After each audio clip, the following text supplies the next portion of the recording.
Hantu raya dalam budaya Melayu, merujuk kepada sejenis makhluk halus dan perkara tahyul. Ia dikatakan terdiri daripada golongan jin atau syaitan, yang dipelihara oleh pengamal ilmu hitam bagi tujuan membantu tuannya melakukan kerja dan juga bagi memudaratkan musuh. 1. Pemeliharaan makhluk halus ini dikenali sebagai saka.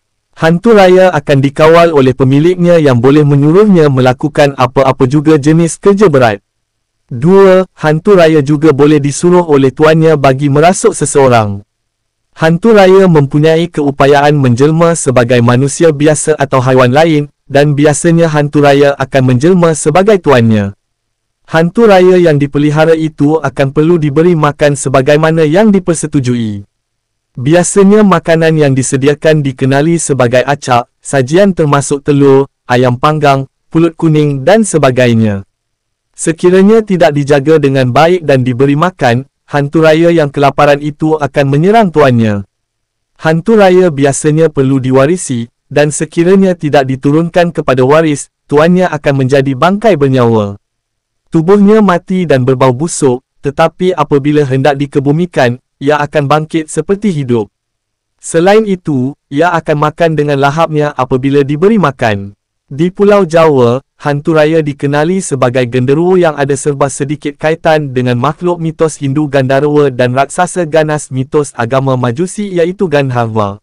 Pada suatu hari Tipah keluar rumah dengan suami dan anaknya untuk makan di luar. Jiran menyapanya, "Tipah pergi ke mana itu?" Tipah mengukir senyuman sambil menjawab, "Nak bawa keluarga makan di luar." Pada masa itu kurang lebih jam 8 malam, Fazura tahu seluruh orang dalam rumah Tipah sudah keluar yang ada hanya lampu rumah Tipah yang menyala. Di masa itu Fazura masuk kembali di dalam rumahnya. Fazura pula sahabat baik Tipah dia dan Tipah dah lama berkawan. Pada jam 10 malam Fazura nak berehat di beranda rumahnya, sambil terlihat seseorang berdiri di depan pintu rumah Tipah.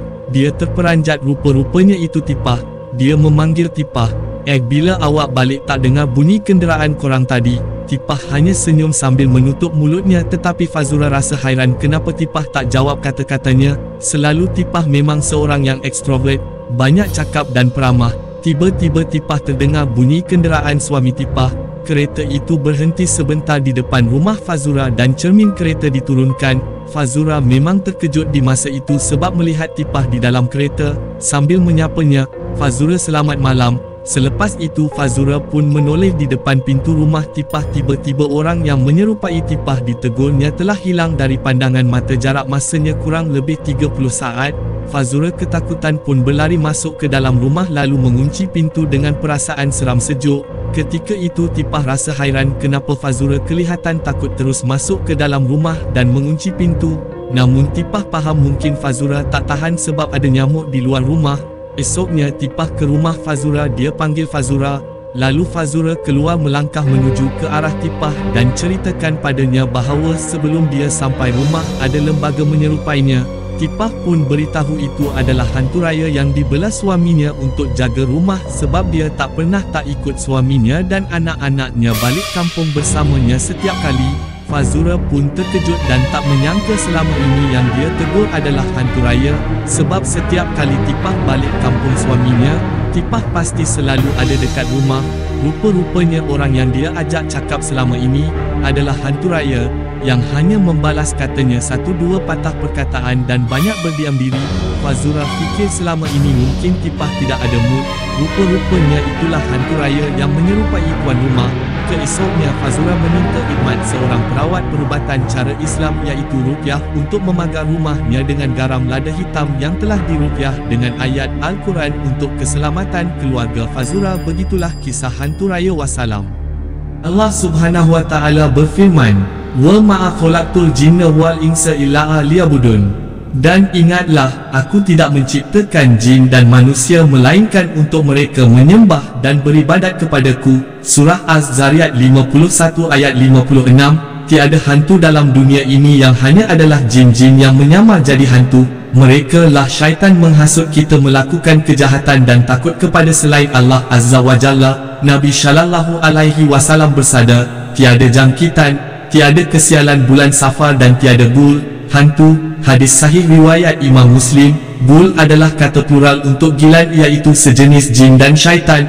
Orang Arab dahulu meyakini bahawa ghul di padang pasir akan menjelma kepada orang ramai dengan menyerupai berbagai rupa, sehingga menyesatkan perjalanan manusia dan mendatangkan keburukan kepada mereka.